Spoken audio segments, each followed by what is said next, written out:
hope you're dressed as a nurse in case I passed out. Wow, it's got my name on it. Wow. Well, this is probably the first award I've won, so you guys are going to bear with me.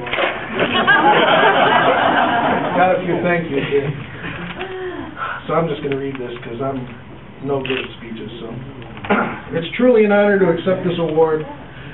You can help me out by laughing at the funny parts.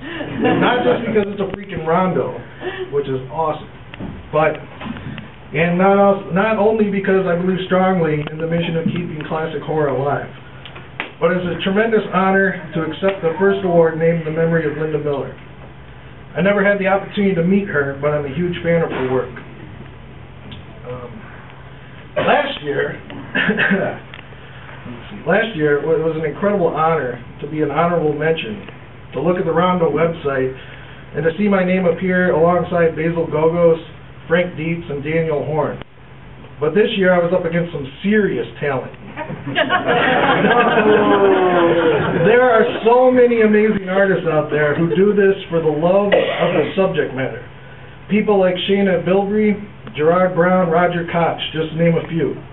And I don't pretend to be better than any of them. There's a few people I wanted to thank. First off, Dave Colton and the Classic Horror Film Board, and the fans that took the time to vote. The master Basil Gogos for inspiring so many of us to follow in his footsteps.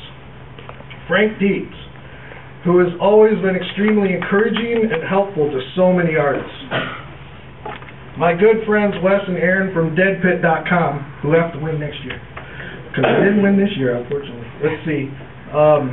For really getting me on my work and promoting the hell out of it. To my parents, who always made me feel like my artwork was way better than it really was. My blood brother, Phil Weber, who was always one person who really wanted to see my stuff, even before I was kind of a big deal. My son, Connor, thank you for all the help and the support. And to my beautiful wife, Kay, who has not only been the Ann to my Kong, but has also been both my toughest critic and my greatest supporter, depending on what I needed at the time. There's no chance I'd be standing here right now without three men who I never had the pleasure of meeting, but whose works had such a profound effect on me at a young age.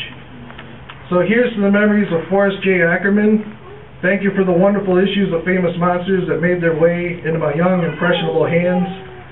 Frank Frazetta, whose artwork cracked open my young mind and made me want to learn how to draw something more than just stick figures.